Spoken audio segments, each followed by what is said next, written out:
আমাদেরকে মরতে হবে। এই যে মানুষ মৃত্যুবরণ করে,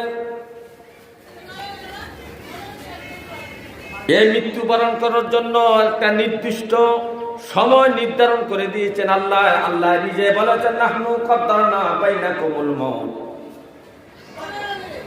আমি মানুষের মরণকে নির্ধারণ করে দিয়েছি।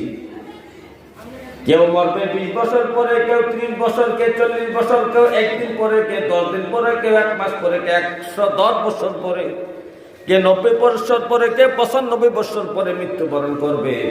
কোথায় মরবে, কখন মরবে, কিভাবে মরবে, সব আমি নির্ধারণ করে দিয়েছি। সবকিছু কি নির্ধারণ করে দিয়েছেন।